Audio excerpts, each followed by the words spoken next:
ઓમ શ્રી ગણેશાય નમઃ. જય શ્રી કૃષ્ણ મિત્રો. આપણે આજે હનુમાનજીના જન્મની કથા સાંભળીશું. આ હનુમાનજીના જન્મની પૌરાણિક કથા છે. બોલો પવન પુત્ર હનુમાનની જય, બજરંગબલીની જય. મહાવીર હનુમાનજીને ભગવાન શિવનો 11મો અવતાર રુદ્ર અવતાર કહેવાય છે અને એ પ્રભુ શ્રી રામના અનન્ય ભક્ત પણ છે. હનુમાનજી એ વાનર જાતિમાં જન્મ લીધો છે. તેમની માતાનું નામ અંજની છે. તેમના પિતાનું નામ વાનરરાજ કેસરી છે. આ કારણથી જ હનુમાનજીને અંજનાએ અને કેસરી નંદન વગેરે નામથી પણ બોલાવીએ છીએ. હનુમાન જયંતિ નિમિત્તે હનુમાન જન્મની એક કથા આપણે સાંભળીએ. એકવાર અયોધ્યાના રાજા દશરથ તેમની પત્નીઓ સાથે પુત્રેષ્ઠી હવન કરી રહ્યા હતા. આ હવન પુત્ર પ્રાપ્તિ માટે કરવામાં આવી રહ્યો હતો. હવન સમાપ્તિ પછી ગુરુદેવે પ્રસાદની ખીર ત્રણેય રાણીઓને થોડી થોડી વહેંચી દીધી અને એ સમયે ત્યાં એક સમડી આવી અને એણે ખીરનો એક ભાગ તેની સાથે લઈ લીધો અને લઈને ઉડી ગઈ અને ત્યાં લઈ ગઈ જ્યાં અંજની માતા તપસ્યા કરી રહ્યા હતા. આ બધું ભગવાન શિવ અને વાયુદેવની ઈચ્છા અનુસાર થઈ રહ્યું હતું. તપસ્યા કરતા અંજના માતાના હાથમાં જ્યારે ખીર આવી તો એણે ભગવાન શિવનો પ્રસાદ સમજીને ગ્રહણ કરી લીધો અને આ પ્રસાદના કારણેથી હનુમાનજીનો જન્મ થયો. અને અન્ય કથા અનુસાર એક કથા એવી પણ છે કે એક દિવસ માતા અંજની પર્વતના શિખર ઉપર ઊભા હતા. સૂર્યદેવના તેજની સુંદરતા લીનમાં હતા. સૂર્યદેવના તેજની સુંદરતા એ નિહાળી રહ્યા હતા. એ લીન હતા ત્યારે ત્યાં બહુ તેજ હવા શરૂ થઈ ગઈ. બહુ પવન ફૂંકાયો અને એ પવનમાં હવાના વેગના કારણે એ વેગ એટલો હતો કે અંજનીજીના વસ્ત્ર ઉડવા લાગ્યા. તેમણે વિચાર્યું કે આ જરૂર કોઈ દાનવ કે અસુરની ઉત્દંડતા હોઈ શકે છે. એટલે માતા અંજની બહુ ક્રોધિત થયા અને બોલ્યા કે આ કોણ અભદ્ર છે જે મારા જેવી એક પતિવતા પારાયણ સ્ત્રીનું અપમાન કરવાની ચેષ્ટા કરી રહ્યું છે. ત્યારે તેમની સામે પવનદેવ પ્રગટ થયા અને ક્ષમા માંગવા લાગ્યા. ક્ષમા માંગતા બોલ્યા પવનદેવ કે હે દેવી અંજની, મને માફ કરો અને શાંત થઈ જાઓ. તમારા પતિને જે વરદાન પ્રાપ્ત થયું છે એ અનુસાર તમને મારી સમાન એક શક્તિશાળી પુત્ર થશે. આ વરદાનને પૂરી કરવા માટેથી હું મજબૂર થઈ વિવશ થઈને તમારા શરીરનો મેં સ્પર્શ કર્યો છે. મારા સ્પર્શના માધ્યમથી રુદ્ર દેવતાનો એક અંશ પણ તમારા શરીરમાં પ્રવેશ કરી ચૂક્યો છે. માટે મહાદેવના અવતારના રૂપમાં તમારો પુત્ર આ ધરતી પર જન્મ લેશે. ત્યારે પછી ભગવાન શિવ મહાબલી હનુમાનના રૂપમાં વાનરરાજના ત્યાં જન્મ લીધો હતો. કાર્તિક કૃષ્ણ ચતુર્દશી મહાદશામાં અંજના માતાના ઉદરમાંથી હનુમાનજીનો જન્મ થયો. સૂર્ય ઉદય થતાં જ હનુમાનજીને ખૂબ ભૂખ લાગી. માતા અંજની તેમના માટે ફળ લાવવા માટે ગયા અને આ તરફ લાલ કલરના સૂર્યદેવને જોઈ ભગવાન હનુમાનજી ફળ માનીને હનુમાનજી તેને લેવા માટે આકાશમાં છલાંગ મારી ઉછળીને કૂદકો માર્યો. એ દિવસે અમાસ હોવાના કારણે સૂર્યને ગ્રસવા માટે રાહુ આવ્યો હતો, પરંતુ હનુમાનજીને બીજો રાહુ માનીને તે ત્યાંથી ભાગી ગયો. સૂર્યને ક્યાંક હનુમાનજી ગળી ન જાય આ માટે ઇન્દ્રદેવે ત્યાં પ્રગટ થયા અને તેમણે હનુમાનજી ઉપર વ્રજનો પ્રહાર કર્યો. ઇન્દ્રદેવના આવું કરવાથી પવનદેવ હરેક પ્રાણીની વાયુનો સંચાર રોકી દીધો. પવનદેવ બહુ ક્રોધિત થયા અને વાયુનો સંચાર જ રોકી દીધો સૃષ્ટિમાં. ત્યારે બ્રહ્મા વિષ્ણુ મહેશ બધા દેવો અત્યંત ભયભીત થઈ ગયા, ગભરાઈ ગયા. ત્યારે બ્રહ્મા આદિ બધા જ દેવો હનુમાનજીને અનેક વરદાન આપવા માટે આવ્યા. પવન પુત્ર હનુમાનનું વરદાન આપવા માટે પવનદેવ પાસે આવ્યા. હનુમાનજી એમની સાથે હતા. બ્રહ્માજીએ અમિત આયુનું વરદાન આપ્યું. ઇન્દ્રદેવે વ્રજથી પ્રતાડિત ન થવાનું, ક્યારેક ક્ષતિ ન પહોંચે એવું વરદાન આપ્યું. સૂર્યદેવે તેમના તેજથી યુક્ત સંપૂર્ણ શાસ્ત્રોના વિષયજ્ઞ થવાનું વરદાન આપ્યું. વરુણે પાશ અને જળથી અભય રહેવાનું વરુણદેવે પાશ અને જળથી અભય રહેવાનું વરદાન આપ્યું. યમરાજાએ યમદંડથી અપવદ અને પાશથી નાશ ન થવાનું વરદાન આપ્યું. કુબેરજીએ શત્રુ શત્રુ મર્દની ગદાથી નિશંક રહેવાનું વરદાન આપ્યું. શિવજીએ પ્રમદ અને અજય યોદ્ધાઓથી જય પ્રાપ્ત કરવાનું વરદાન આપ્યું. અને વિશ્વકર્માજીએ મયના બનેલા બધા જ એટલે વિશ્વકર્માજીના બનેલા બધા જ પ્રકારના કર, મધ્ય અને અસહનીય અસ્ત્ર શસ્ત્ર તથા યંત્રો વગેરેથી કોઈ પણ ક્ષતિ ન થાય એવું વરદાન આપ્યું.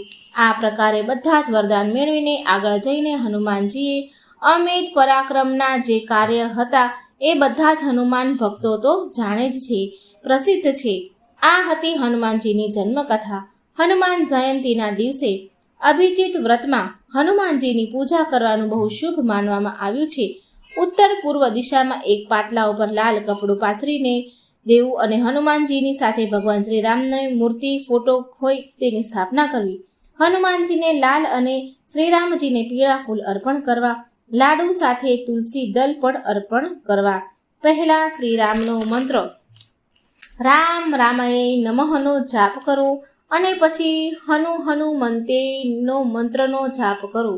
ઓમ હનુમંતે નમઃ હનુમાનજીના મંત્રનો જાપ કરો. આમ કરવાથી તમારા બધા જ પ્રકારની મુશ્કેલીઓ દૂર થશે અને તમારા પર હનુમાનજીની અસીમ કૃપા વરસશે. તો મિત્રો, આ હતી હનુમાન જયંતીની અત્યંત પાવન પવિત્ર કથા. મિત્રો, જો વિડીયો સારો લાગે તો લાઈક કરજો, શેર કરજો અને મારી આ ચેનલને સબસ્ક્રાઈબ જરૂર કરજો. કોમેન્ટ બોક્સમાં હનુમાનજીનું નામ પણ જરૂર લખજો. જય શ્રી કૃષ્ણ. રાધે રાધે. Thank you. ઓમ શ્રી ગણેશાય નમઃ. જય શ્રી કૃષ્ણ મિત્રો. હનુમાનજી અને શનિદેવની આજે પવિત્ર કથા આપણે સાંભળીશું. બોલો શ્રી રામની જય. રામ ભક્ત હનુમાનની જય. આ એક સમયની વાત છે. રાવણે જ્યારે સીતાહરણ કર્યું હતું તો વાનર સેનાની સહાયતાથી જ્યારે શ્રી રામ ભગવાને સાગર પર બંધ બનાવ્યો ત્યારે તે બંધની સુરક્ષા માટેની જવાબદારી ભગવાન શ્રી રામે હનુમાનજીને સોંપી હતી.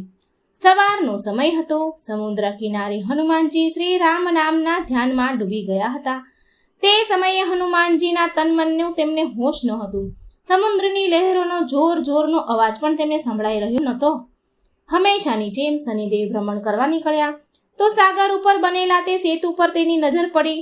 જ્યારે હનુમાનજી ધ્યાનમાં મગ્ન હતા તો શનિદેવ ફરતા ફરતા તે સેતુની નજીક આવી ગયા અને સૂર્યપુત્ર શનિદેવ પણ હનુમાનજીથી થોડે જ દૂર વિચરણ કરી રહ્યા હતા.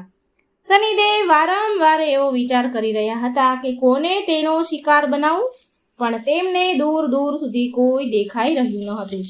હવે શનિદેવની તેજ નજર ભીની જે જગ્યા સમુદ્રનો તટ હતો જ્યાં પડી ત્યાં ભીની જગ્યા હતી, સુકાઈ જતી હતી. જ્યાં તેમની નજર પડે ત્યાં ભીની જગ્યા સુકાઈ જતી હતી અને તેનાથી શનિદેવનો અહમ વધારે ને વધારે વધતો ગયો.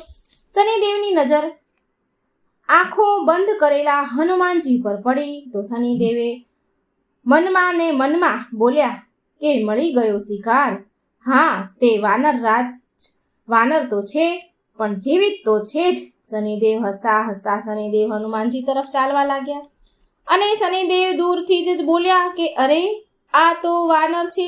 જલ્દીથી તારી આંખો ખોલ. અરે વાનર, તારી આંખો ખોલ. જો હું તારી સુખ શાંતિને નષ્ટ કરવા આવ્યો છું. હું સૂર્યપુત્ર શનિ છું. આ સૃષ્ટિમાં એવું કોઈ નથી જે મારો સામનો કરી શકે.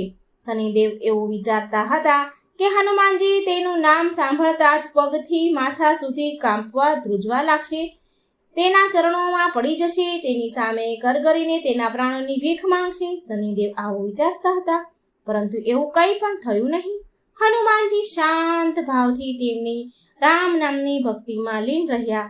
અંતે છેલ્લે શનિદેવે તેમને ચુનૌતી આપી કે પોતાની કહેલી વાત પર હનુમાનજી પર કોઈ અસર થયો નહીં. આ જોઈ શનિદેવ ક્રોધે ભરાયા અને હનુમાનજીનું ધ્યાન ભંગ કરવાની કોશિશ કરવા લાગ્યા. હજી પણ હનુમાનજી પર તેનો કોઈ પ્રભાવ ન પડ્યો. આ જોઈને શનિદેવનો ક્રોધ 7મા આસમાન પર પહોંચ્યો. હનુમાનજીએ ધીરે આંખો ખોલી ક્રોધથી કાળા પડતા શનિદેવને જોયા. હનુમાનજી તેમના ચહેરા પર દયાભાવ લાવતા તેમને પૂછ્યું કે મહારાજ, તમે કોણ છો અને આ તપતા સેતુ પર તમે શું કરી રહ્યા છો? કહો, હું તમારી કોઈ સેવા કરી શકું છું? હનુમાનજીની વાત સાંભળીને શનિદેવ ગુસ્સેથી લાલ પીળા થઈ ગયા અને બોલ્યા કે એ મૂર્ખ વાનર, હું ત્રણેય લોકોને ભયભીત કરવા વાળો શનિ છું. જેની પણ રાશિ પર મારા પગ પડે તે પછી તે દેવ હોય કે રાક્ષસ હોય, ઇન્દ્ર હોય કે કુબેર હોય, બધા જ ધરાશાયી થઈ જાય છે. અને આજે હું તારી રાશિ પર આવી રહ્યો છું. જો તારામાં સાહસ હોય તો મને રોકીને બતાવ. આ સાંભળી હનુમાનજી હસીને બોલ્યા કે તમારા નાક પર તો ક્રોધ જલ્દી આવી જાય છે મહારાજ. હું એક વૃદ્ધ ગરડો વાનર અને તમે યુવાન સૂર્યપુત્ર. હું શું ખાઈને તમને રોકીશ? હું શું કામ તમને રોકું?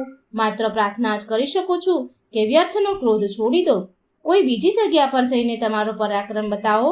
નમ્રતાથી હનુમાનજી બોલ્યા, શનિદેવ, હું અત્યારે મારા આરાધ્ય શ્રીરામનું ધ્યાન કરી રહ્યો છું. કૃપા કરીને મારી શાંતિ ભંગ ન કરો. તમે મને શાંતિથી શ્રીરામની આરાધના કરવા દો. હનુમાનજીની આવી વાત સાંભળી શનિદેવ વધારે ને વધારે ભડક્યા.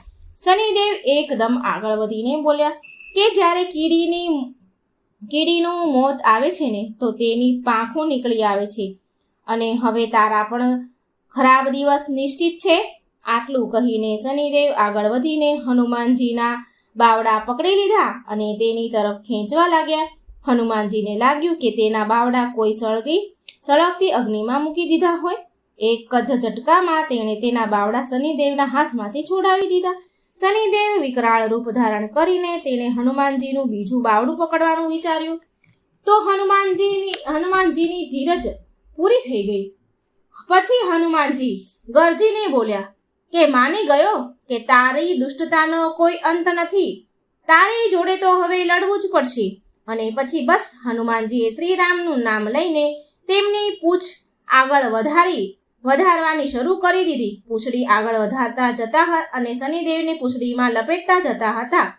શક્તિથી અજાણ શનિદેવને તેનો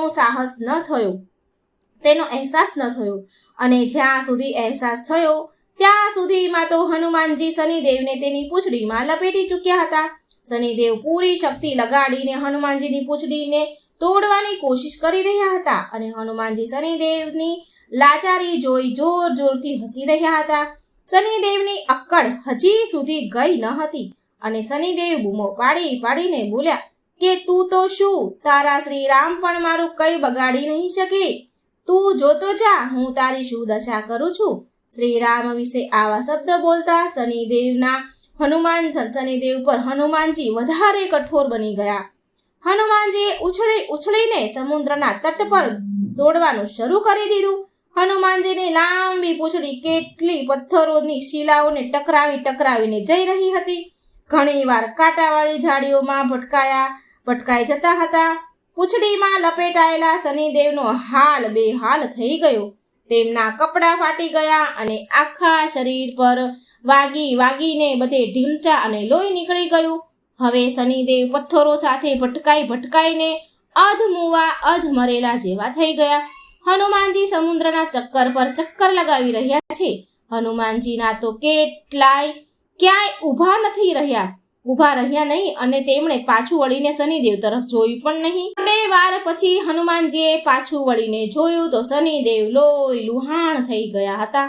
લોહી લુહાણ થયેલા ઢીલા અવાજમાં સૂર્યદેવને પોકાર્યા. મનમાં કેટલાય દેવી દેવતાઓને સ્મરણ કરવા લાગ્યા શનિદેવ, પણ ક્યાંયથી તેને સહાયતા મળી નહીં. અને મળે પણ કેવી રીતે? શનિદેવે ક્યારેય કોઈનું ભલું કર્યું હોય તો ને કોઈ તેની તરફથી બોલે ને કે મદદ કરે ને. ત્યારે શનિદેવને તેની ભૂલનો પછતાવો થયો કે તેમણે હનુમાનજીને ચુનૌતી આપીને બહુ મોટી ભૂલ કરી દીધી છે. અંતે નરમ અવાજમાં શનિદેવ હનુમાનજીને પોકારતા બોલ્યા કે દયા કરો વાનરરાજ, મને મારા કર્યાનું ફળ મળી ગયું છે. મારા પ્રાણ ન લો. હું વચન આપું છું કે ભવિષ્યમાં હું તમારી છાયાથી પણ દૂર રહીશ. શનિદેવ તેની ભૂલની માફી માંગવા લાગ્યા. હનુમાનજીએ શનિદેવને એક વાર વધારે જોરમાં જમીન પર પછાડ્યા અને બોલ્યા કે માત્ર મારી છાયાથી જ નહીં પણ મારા ભક્તોની છાયાથી પણ દૂર રહેજો. જલ્દીથી હા બોલો, નહીં તો એક વાર હજી પછાડું છું. શનિદેવ ફફડતા બોલ્યા, ઠીક છે વાનરરાજ હનુમાનજી, તમારા ભક્તો તો શું, પણ જેના મોઢામાંથી તમારું નામ પણ નીકળશે ને તો હું તેની પાસે પણ નહીં ભટકું. મહેરબાની કરીને મને છોડી દો. શનિદેવની વાત સાંભળીને હનુમાનજીનો ક્રોધ શાંત થઈ ગયો. હનુમાનજીએ શનિદેવ ફરતી વીંટાયેલી પૂંછડી હટાવી લીધી. હનુમાનજીએ તેને છોડી દીધા અને બોલ્યા કે જાઓ, મેં તમને મુક્ત કરી દીધા છે. શનિદેવ લોથપોથ થઈને સમુદ્રના તટ પર નીચે પડી ગયા. પછી તે હનુમાનજીના પગ પકડીને બોલ્યા, તમે મને છોડીને મારા ઉપર મોટી કૃપા કરી છે અને હવે એક કૃપા બીજી કરો. હનુમાનજી બોલ્યા કે કૃપા તો પ્રભુ શ્રી રામ કરશે. અને તો પણ બોલ્યા કે શું જોઈએ? શ્રી રામની ભક્તિને છોડીને જે માંગશો તે બધું જ આપીશ.